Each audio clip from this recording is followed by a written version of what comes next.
We've all been there. Scrolling TikTok or Instagram at 2 a.m., picking up your phone the second you wake up before you even get out of bed, reaching for it every time you feel bored or sad or just slightly uncomfortable, telling yourself, just one more reel, or I'll stay here 5 more minutes. Meanwhile, the stress builds because deep down, you know you're not living up to your potential. And you say, I just need to delete the apps and start afresh. I just need to take some time off and be able to recalibrate. But listen, you're capable of more.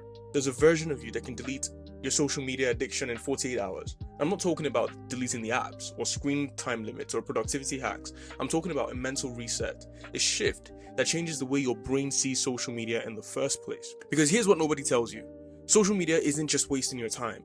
It's slowly replacing your life with a fake one. And I learned this from a 160-year-old book that described your exact situation before smartphones even existed. Real quick, if this is your first time here, my name is OJ, and everything on this channel is about becoming a better man, physically, spiritually, and mentally, from a philosophical and Christian point of view. If that resonates with you, please like this video and subscribe. It helps grow our community and tells YouTube to show these videos to more guys like us who are trying to become the best version of ourselves. It also encourages me and the team to keep making these videos. This year, we're trying to hit 1,000 subscribers. I hope you'll be one of them. Now let's get back to the video. In Notes from Underground, Dostoevsky introduces us to a man with no name, just the underground man. He's bitter, intelligent, isolated. He lives alone in a small apartment in St. Petersburg.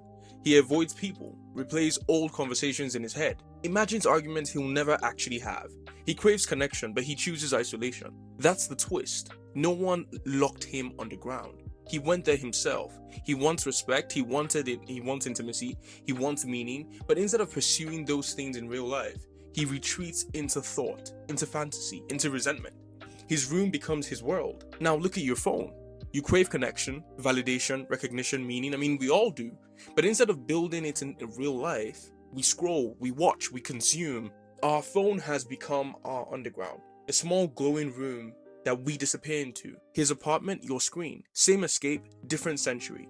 Now here's the interesting thing. The underground man isn't stupid. He knew exactly what he was doing to himself, and he still couldn't stop. So why? See, on the surface, the underground man thinks his problem is society. He thinks the world is shallow. He thinks people are stupid. He thinks he's too intelligent for ordinary life. But then something unsettling happens. He realizes the real issue isn't the world. It's himself. He enjoys his suffering. He clings to it. He chooses inaction. That's the core problem. It's not laziness, not a lack of discipline, but attachment to self-sabotage. Now, let's connect that to us. We tell ourselves our problem is too much free time, weak willpower, bad habits, boring routine. But those are surface level issues. The real problem, we are emotionally attached to the escape. Social media isn't just distraction, it's relief. Relief from comparison, relief from responsibility, relief from facing who we actually are. The underground man didn't hate isolation, he needed it. Because real life requires courage, and so does yours. But knowing the problem isn't enough. Even he knew, and still didn't change. So where did this problem actually come from? That's the root cause. At his core, the underground man suffers from wounded pride. He feels small, insignificant, invisible. And instead of confronting that feeling, he builds a mental world where he's superior, where he's a misunderstood genius, where he doesn't need anyone. The pattern becomes clear in the novel. Every time he has a real chance at real connection, he sabotages it because connection risks rejection. And rejection confirms his fear. Now connect that to your phone. Why do you reach for it? Because it gives you something instantly. Stimulation, validation. It's never going to say no to you. Dopamine, escape. But deeper than that, it gives you controlled significance. You can curate your own image, choose what to post, choose what to show, avoid real-time rejection. Social media gives you the illusion of connection without the risk of vulnerability. That's why it feels necessary. In fact, that's why it is necessary. That's why it's hard to give up. The uncomfortable truth, your addiction, the issues that we're battling, might not be about entertainment. It might be about avoiding your own insecurities. Just like him. See, now that we know what's happening beneath the surface, but awareness alone won't delete the addiction. You need a shift, and it's simpler than you think. See, the underground man eventually realizes something devastating. He is choosing his suffering. No one is forcing him. He's choosing to stay on the ground. That realization is different from try harder. It's ownership. Here's the mindset shift. Stop seeing social media as something happening to you. See it as something you are choosing.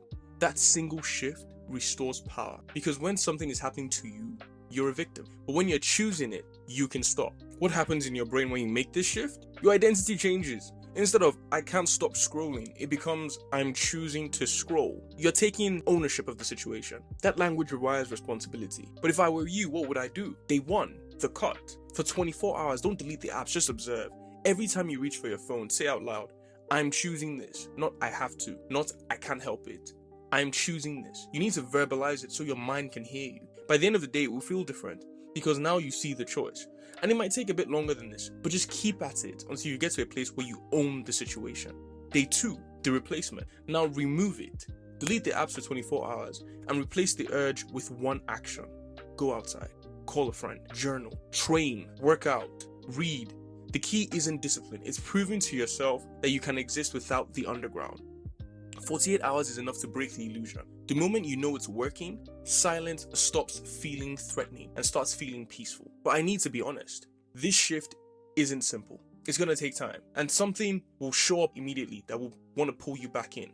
The underground man faced it too. See, his main obstacle wasn't temptation, it was rationalization. He could justify anything. He would say, I'm too intelligent for these people, I don't need them. They don't understand me, it doesn't matter anyway. It sounds reasonable, even noble, but it's just ego protecting comfort. For us, it sounds like, I need social media for networking. I just need a mental break. I'll only check it for 5 minutes. What harm could be done in 5 minutes? It doesn't feel like an obstacle. It feels responsible. That's why it's dangerous, because what you rationalize, you're not checking on. And it shows up strongest around our 18 to 36, when boredom hits, when silence feels loud, when you start negotiating with yourself.